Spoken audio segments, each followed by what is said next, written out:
기도하시겠습니다. 하나님 아버지 감사합니다. 우리 참으로 귀한 성도님들 함께 예배 자리에 나와 하나님 바라보고 예배드리며 주님 붙들고 나아갈 수 있도록 허락하여 주시니 참으로 감사드립니다. 하나님 아버지 시간 말씀이 선포될 때 성령 하나님께서 우리와 함께하여 주옵소서. 말씀을 통하여 우리 성도님들 한 분 한 분에게 하나님의 말씀을 들려주시고 하나님 이 성령 하나님의 역사하심을 통하여 우리에게 꼭 필요한 말씀이 마음에 새겨지게 하여 주옵소서. 하나님 붙들고 나아가는 결단의 시간 되게 하시고 오직 말씀 가운데 하나님만 뚜렷이 보이는 귀한 은혜의 시간 되게 하여 주옵소서. 우리 주님 예수님의 이름으로 기도합니다. 아멘. 저희 집에 재미있는 책이 한 권 있습니다. 이 책 제목이 모든 논쟁에서 이기는 방법입니다. 모든 논쟁에서 이기는 방법. 사실 저는 논쟁에서 이기는 것이 곧 인간관계에서는 지는 것이라고 생각하는 편입니다. 논쟁에서 지는 것을 좋아하는 사람이 아무도 없기에 말로 누군가를 이기고 나면 오히려 사람을 잃게 되는 경우가 더 많다고 생각하기 때문입니다. 그래도 사람들이 말싸움을 하는데 동원하는 여러 가지 방법들을 알고 있으면 나쁘지 않다고 생각해서 아주 예전에 구매해 두었던 책입니다.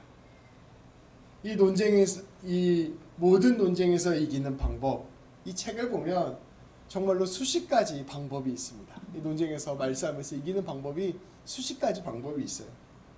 근데 그 중에 한 가지 방법이 있는데요. 오직 예 아니오로만 대답하게 만들어라 하는 방법이 있습니다. 질문할 때요. 예 아니면 아니오로 답해. 이렇게 압박을 하는 것, 이것이 논쟁을 이기는 방법이라는 것입니다. 그 정치인들, 국회의원들이 막 청문회 같은 거 하잖아요. 하면은 이제 증인들이나 문제가 있는 사람들이 와 있을 때 국회의원들이 그래서 예입니까 아닙니까? 이렇게 막 계속해서 물어보잖아요. 설명하지 말고 예 아니오로 답하라고 이렇게 묻는데 이게 바로 이 논쟁을 이기는 술책 중에 하나라는 것입니다. 사실 생각해보면 많은 문제들이 이처럼 흑백 논리로 딱 구분할 수 없다는 것을 알 수 있습니다. 어떤 문제를 쉽게 yes, no로 이야기하기가 어려운 것입니다. 어느 한쪽으로 이야기했다가는 더 큰 함정에 빠지고 마는 것입니다. 그래서 예라고 말하기도 어렵고 또 아니오라고 말하기도 어려워서 꽤 망설이고 있으면 또 그것을 통해서 비판하는 부실이 생기게 됩니다. 분명한 대답을 할 수 없어서 어물쩡거리는 그것 자체로 거짓말하고 있다는 인상, 비겁하다는 인상을 주는 것입니다. 어떻게 하든지 매우 난처한 상황에 빠지게 되는 것이 바로 yes 아니면 no로 대답하라는 그 질문의 방법입니다. 그래서 누군가를 작정하고 공격하고 싶을 때 둘 중에 하나를 빨리 선택해. 예야 아니야 아니오야 이렇게 물어보는 것, 이것이 쓰는 방법이라는 것이죠. 그런데 오늘 말씀에 등장하는 서기관들과 대제사장들, 당대의 종교 지도자들이 이러한 방법으로 우리 예수님을 공격하고 있습니다. 이들이 보기에 우리 예수님은 매우 위험한 사람이었습니다. 예수님은 사람들을 고쳐주고 하나님의 말씀을 쉽게 전하면서 많은 사람들의 지지를 받고 있었습니다. 심지어 예루살렘에 들어갈 때에는 황제에게나 할 법한 호산나 호산나 칭송을 하며 예수님을 크게 환영하기까지 하였습니다. 그런데 이렇게 많은 사람들의 지지를 받고 있었던 우리 예수님께서는 당대 종교 지도자들과 종교 체제를 강하게 비판하셨습니다. 이 당시 하나님을 믿는다고 하는 사람들, 특별히 지도자들의 이중성, 불의, 탐욕, 폭력성, 이러한 모든 죄악들을 강하게 비판하신 것입니다. 이렇게 많은 사람들이 따르는 사람이 대놓고 자신들의 종교 체제를 비판하니 이것은 매우 불편한 일이 되었습니다. 매우 큰 위협이 된 것입니다. 더군다나 예수님께서 갈릴리 지역에서 사역을 하실 때에는 좀 멀리 떨어져 있어서 그나마 그렇게 큰 위협이 되지 않았는데, 이제 예수님께서 종교의 핵심 지역이었던 예루살렘 한복판에 와 있으니 이것은 정말로 큰 위협을 느끼는 일이 되었습니다. 그래서 당대 예루살렘의 종교 지도자들이었던 대제사장들, 서기관들은 이 예수님을 즉시 잡아다가 죽이고 싶어 했습니다. 우리 체제, 우리가 갖고 있는 이 기득권을 무너뜨리려고 하는 이 예수님을 그냥 둘 수도 없어서 바로 잡아서 죽이고 싶어 했습니다. 그런데 문제가 있었습니다. 워낙 많은 사람들이 예수님을 따르고 있었습니다. 예수님을 잡아 죽이려 했다가 잘못 실패하면 군중들과 부딪히게 되는 훨씬 더 난감한 일이 발생하게 될 것이었습니다. 그래서 이들은 어떻게 하면 예수님을 죽일까 궁리를 하다가 한 가지 계략을 짰습니다. 자신들의 손으로 직접 예수님을 처리하여 죽이기보다는 지금 이 예루살렘을 다스리고 있는, 더 나아가 온 세상을 다스리고 있는 로마 제국 권력의 힘을 빌리기로 한 것입니다. 즉 예수님의 입에서 로마 제국을 비판하는 이야기가 나오게 된다면 그 즉시 예수님은 로마의 반역자가 되어 처형될 수 있었습니다. 당대 예루살렘과 갈릴리 지역에는 로마에 저항해서 무장 봉기를 일으키는 많은 집단들이 있었습니다. 그래서 이 로마 제국이 아주 골칫거리로 생각했어요. 특별히 유대인들이 살고 있는 이 지역에서 계속해서 로마에 저항하는 일들이 일어나는데 이것들을 어떻게 해서든지 처리하고 싶어 했습니다. 그래서 직접 이 문제를 해결하고자 총독까지 파견한 상태였습니다. 우리가 알고 있는 빌라도 총독은 아주 잔인하기로 유명한 사람이었습니다. 유대인들이 로마 제국의 봉기에서 반란을 일으킬 때마다 아주 잔인하게 그들을 제압하고 살인하고 있었습니다. 이들은 눈에 불을 켜고 로마 제국에 반역하는 조직이 없는지, 혹시 지도자가 없는지 그 조짐을 살피고 있었습니다. 그런데 예수님께서 예루살렘에 오셨는데 많은 사람들이 그를 따르고 있는데 예수님의 입에서 로마 제국을 비판하는 말이 나오기라도 한다면 즉시 로마 제국은 예수님을 잡아다 죽일 것이 뻔했습니다. 그래서 이 유대인 지도자들은 어떻게 해서든지 예수님 입에서 로마 제국을 비판하는 말을 나오게 하자 계략을 짠 것입니다. 대제사장들과 서기관들은 자기 쪽 사람을 예수님께 보냈습니다. 오늘 말씀에 보면 스파이라고 나와요. 우리 건 형제가 잘 읽어줬는데 그 영어 성경에 보면 스파이라는 말이 나옵니다. 그러니까 스파이를 예수님한테 보낸 것입니다. 아주 나는 예수님 편인 것처럼 하면서 예수님의 이야기를 듣고 싶은 사람인 척하면서 이 예수님에게 이야기를 끌어내려고 하는 그런 사람을 예수님에게 보낸 것입니다. 그리고 그 사람은 질문을 예수님께 올려드렸습니다. 이 질문을 통하여 함정을 판 것입니다. 흑백 논리, 예 아니면 아니오로 대답하게 해서 함정에 빠뜨리려는 계략을 펼친 것입니다. 오늘 말씀 21절과 22절 말씀을 함께 봉독하겠습니다. 그들이 물어 이르되 선생님이여 우리가 아노니 당신은 바로 말씀하시고 가르치시며 사람을 외모로 취하지 아니하시고 오직 진리로서 하나님의 도를 가르치시나이다. 우리가 가이사에게 세를 바치는 것이 옳으니까 옳지 않으니까 하니 아멘. 이 사람은 예수님께 질문하기 전에 달콤한 말로 예수님을 흔들었습니다. 예수님, 저희가 이미 알고 있습니다. 당신은 올바로 가르치시는 분이시며 모든 것을 정의롭게 가르치시는 분이십니다. 당신은 하나님처럼 겉만 보고 판단하지 않으시고 그 깊숙한 진리를 아시는 분이십니다. 그 진리로 하나님의 도를 가르치시는 분이십니다. 그러니 나에게 지금 내가 질문할 때 이 질문에 좋은 대답을 좀 해주십시오. 이 말은 또 다르게 말하면 이러한 뜻입니다. 당신께서는 이처럼 분명한 답을 알고 계시는 분이시니 꼭 대답을 해주셔야 합니다. 피하지 말고 어디 한번 내 질문에 대답해보라 압박을 한 것입니다. 그러면서 이 사람이 이렇게 물었습니다. 로마 황제 카이사르에게, 이 가이사가 카이사르예요. 똑같은 말인데 이제 우리식으로 가이사 이렇게 표현한 건데요. 카이사르에게 세금을 바치는 것이 옳습니까? 옳지 않으십니까? 이 질문에 예 아니오로 대답하십시오 물어본 것입니다. 전형적인 예 아니오 수법의 질문이었습니다. 만일 카이사르에게 세금을 낸다고 대답하면 이들은 예수님을 민족의 반역자로 몰 생각이었습니다. 우리 옛날에 우리 한국에서 친일파 이렇게 말하는 것처럼 아니 그러면 로마 황제에게 충성해야 된다는 말입니까? 당신은 친로마 사람입니다. 민족의 반역자입니다. 이렇게 몰아갈 생각이었습니다. 로마의 학정에 고통받는 수많은 사람들에게 예수님은 하나님을 떠나 로마를 따르는 사람입니다 라고 선동할 예정이었습니다. 또한 이 자리에서 반대로 카이사르에게 세금을 내면 안 된다 라고 대답을 하면 이들은 예수님을 로마의 반역자로 볼 생각이었습니다. 지금 로마 황제를 거역한다는 말입니까?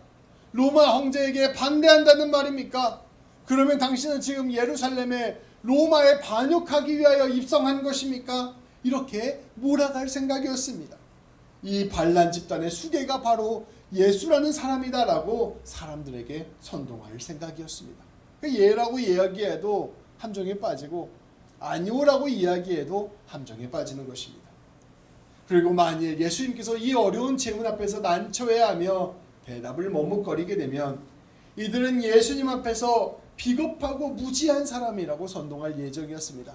것 봐라. 예 아니오 확실하게 대답 못하는 거 봐라. 이 사람 결국 자기만을 생각하고 비겁하게 어떤 대답도 안 하고 머물쩍 넘어가려고 한다. 이거 비겁하고 무지한 사람이니 따를 가치가 없다 라고 몰아갈 생각이었습니다. 예수님은 용기가 없고 가진 것마다 잃을 것만은 이제 기득권에 불과하다라고 몰아가려고 했던 것입니다. 예전에 하나님의 진리를 그렇게 용기 있게 담대하게 전하던 예수가 이제는 변질되었다라고 사람들에게 얘기할 예정이었습니다. 결국 어떤 대답을 하든지 예수님을 죽일 수 있는 함정이 담겨져 있는 무서운 질문을 예수님께 한 것입니다. 예라고 해도 죽고 아니오라고 해도 죽고 대답을 안 해도 죽고 이런 판을 펼쳐놓고 예수님에게 질문한 것입니다. 이러한 함정이 닮은 질문에 우리 예수님께서는 어떻게 대답하셨을까요?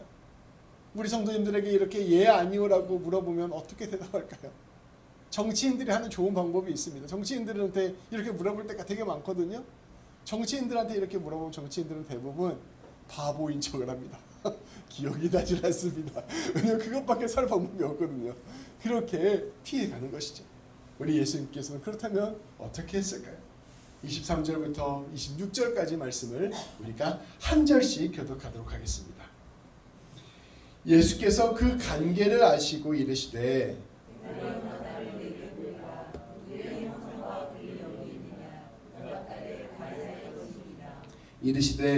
그런즉 가이사의 것은 가이사에게 하나님의 것은 하나님께 바치라 하시니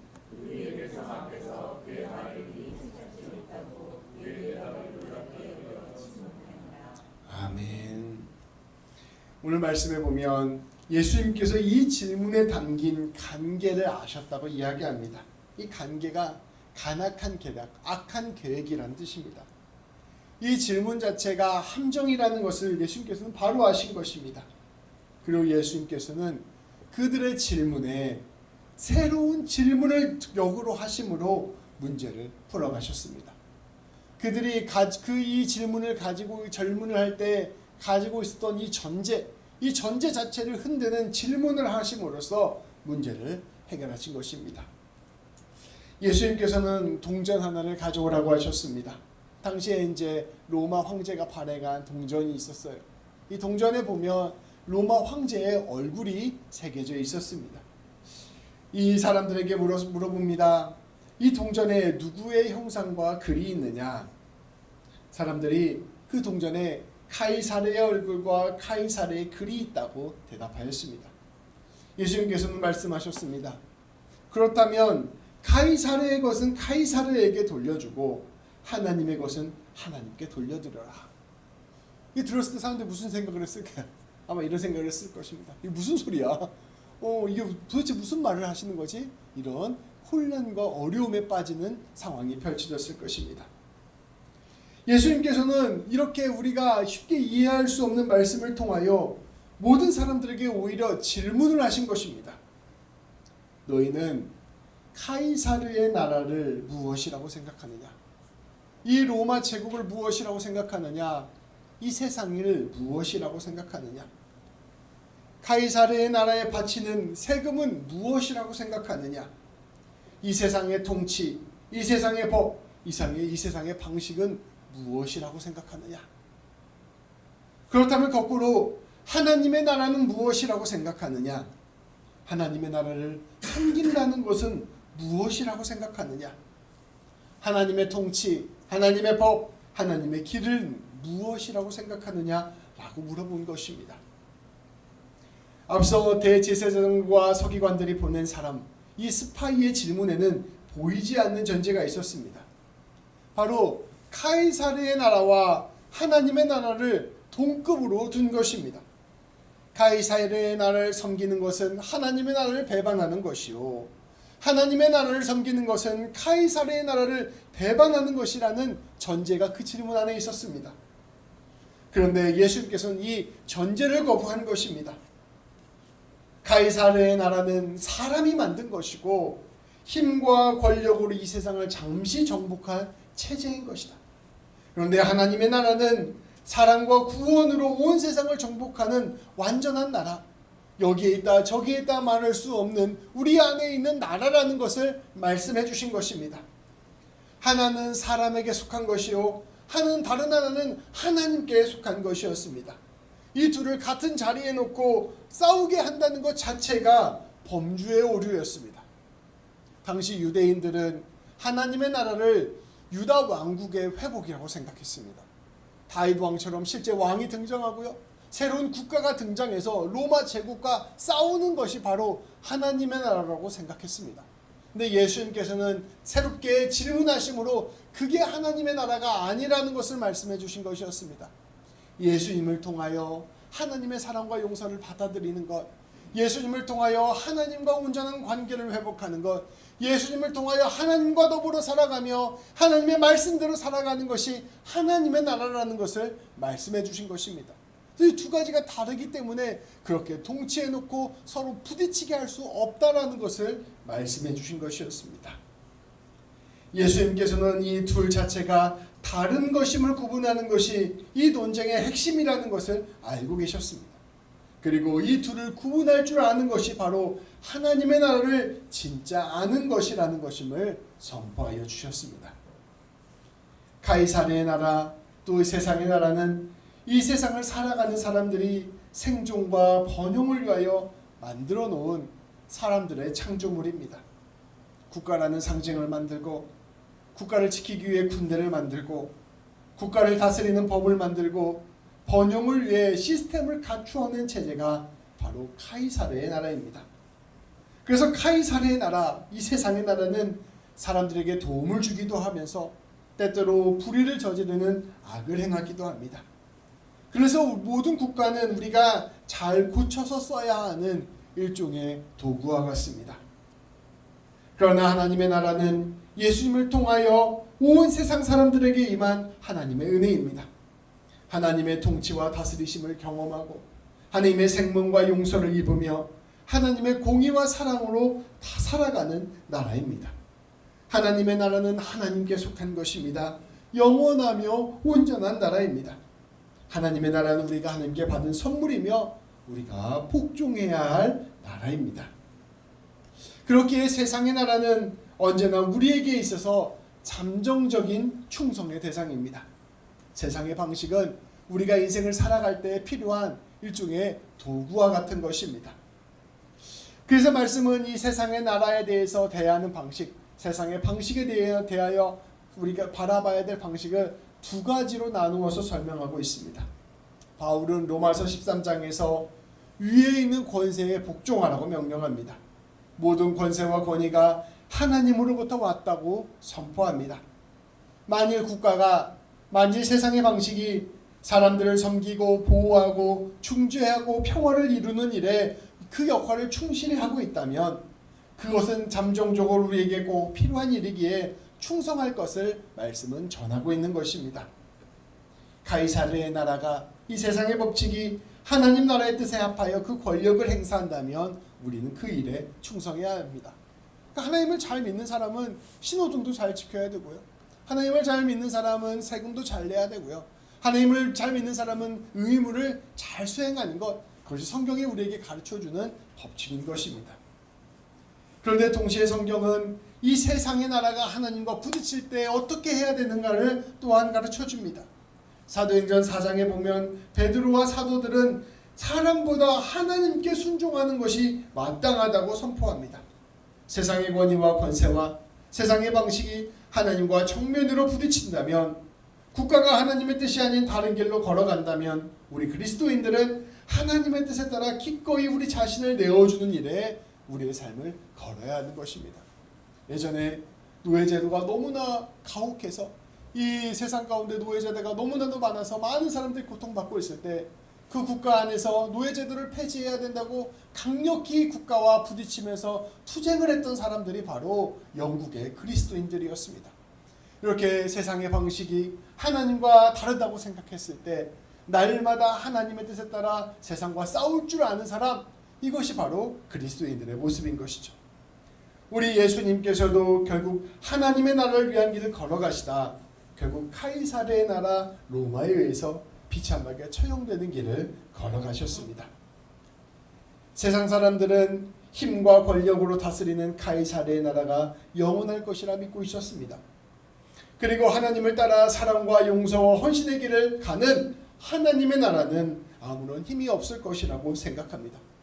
오늘날에도 자본주의를 따라가는 길, 세상의 방식을 따라가는 길, 학벌과 돈과 권력을 따라가는 길은 승승장구할 것이라고 생각하고, 하나님을 따라 용서하고 사랑하고 섬기고 나누고 희생하며 살아가는 삶은 바보 같은 삶이 될 것이라고 생각합니다. 그러나 카이사르의 나라는 채 300년이 되지 않아 사랑과 헌신과 순교로 맞선 교회에 정복당한 역사가 있음을 우리는 이미 알고 있습니다. 카이사르의 나라는 잠정적이고 언젠가 멸망하여 사라지지만 하나님의 나라는 왕성하게 하나님의 그 뜻을 영원히 펼쳐간다는 사실을 우리는 꼭 기억해야 할 것입니다. 말씀을 정리하고자 합니다. 우리 예수님께서는 우리에게 가르쳐 주십니다. 우리에게는 세상의 나라와 하나님의 나라가 있습니다. 그리고 우리들은 모두 이 두 나라를 함께 살아가고 있습니다. 세상의 나라의 법칙은 때때로 우리에게 유익합니다. 특별히 캐나다나 이런 나라들은 더 우리에게 유익한 게 많은 나라들이죠. 그래서 우리는 세상의 질서와 법을 알아야 하며 세상 속에서 최선을 다해 살아가야 합니다. 세상을 뚫고 가는 지혜가 있어야 합니다.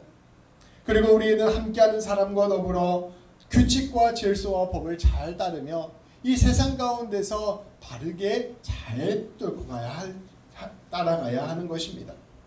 그러나 우리에게는 세상의 나라를 섬기는 동시에 하나님의 나라를 섬기는 은혜가 있어야 합니다. 우리를 근본적으로 이끄는 힘은 바로 하나님 나라의 법입니다.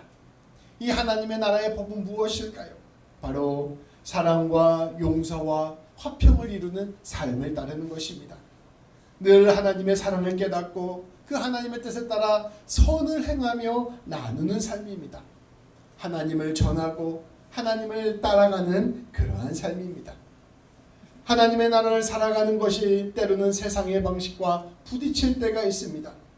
세상의 나라를 살아갈 때 하나님 나라의 방식으로 살아가는 것이 바보처럼 느껴질 때가 있는 것입니다. 우리가 이게 오해해서는 안 되는 게요, 옛날 중세 교황처럼 이 세상 가운데 하나님 나라를 세워야 된다고 해서 종교가 세상을 지배하는 나라, 그런 나라를 만드는 게 하나님의 나라를 따르는 것이 아닙니다. 이 세상의 나라를 살아갈 때 예수님 닮은 삶으로 세상의 방식과는 다른 방식으로 살아가는 것이 바로 세상의 나라 가운데 하나님의 나라를 살아가는 것입니다. 이 세상의 나라를 살아갈 때 하나님 나라를 방식으로 살아가면 그래서 오히려 손해를 보고 오히려 낮아지게 되며 오히려 바보처럼 느껴지는 삶을 살게 된다는 것입니다. 세상 사람들이 이야기합니다. 왜 그렇게 손해를 보면서 살아가냐? 왜 그렇게 용서를 하냐? 왜 그렇게 낮아지려고 하냐? 왜 그렇게 어리석게 사냐? 묻는 것입니다. 그러나 하나님의 나라를 사는 사람은 세상의 나라만을 사는 사람이 아니 절대로 볼 수 없는 경지가 있습니다. 그것은 바로 온 세상을 하나님께서 다스리고 계신다는 것입니다. 그래서 세상의 나라만을 사는 사람은 오로지 살기 위하여 움켜쥐는 삶을 살아가지만 하나님 나라를 살아가는 사람은 펼쳐냄으로써 다른 이들을 살리고 생명을 살리는 삶을 살아가게 되는 것입니다. 이 세상 가운데 살아갈 때 세상의 방식에 완전히 타협하지 않는, 세상의 질서와 세상의 법칙에는 온전히 순종하며 나아가지만 그 세상 근본적인 차원에서 세상의 방식과는 전혀 다른 방식으로 살아가는 사람들, 이 사람들이 바로 하나님 나라를 살아가는 삶이라는 것이죠. 예수님은 자신을 내어주심으로 온 세상을 살리셨습니다. 우리 또한 우리 자신을 내어줌으로 하나님의 뜻을 이루어가는 삶을 살아야 할 것입니다. 우리 모든 성도님들이 하나님 나라 백성이 되시기를 축복합니다. 그리하여 하나님의 나라의 풍성한 은혜와 복으로 수많은 사람들을 살리게 되기를 소망합니다. 세상이 감당할 수 없는 하나님의 것이 되는 우리 모든 성도님들 되시기를 우리 주님의 이름으로 축복합니다. 기도하시겠습니다. 하나님 감사합니다. 이 세상의 나라를 살아가는 우리들이 오로지 세상의 나라만 있는 것이 아니라 하나님의 나라가 이 세상 가운데 있음을 보게 하심을 참으로 감사드립니다. 아버지 하나님, 우리가 이 세상을 살아갈 때 오로지 세상의 방식으로만 살아가는 자들 되지 않게 하여 주옵소서. 하나님, 무엇보다 근본적인 차원에서 우리 하나님이 우리를 다스리고 계심을 깊이 깨닫게 하여 주시고, 하나님의 방식대로 살아갈 때 진정한 승리와 복이 있음을 알게 하여 주시고, 하나님의 생명을 받고 나누는 우리 모두가 될 수 있도록 인도하여 주옵소서. 세상을 살아갈 때 세상에 유익이 되는 사람이 될 뿐만 아니라 더 나아가 세상을 근본적으로 바꾸고 더 나아가 이 세상을 하나님의 뜻으로 빚어가는 우리 모두가 될 수 있도록 하나님 우리를 붙잡아 주시고 인도하여 주옵소서. 우리 주님 예수님의 이름으로 기도합니다. 아멘.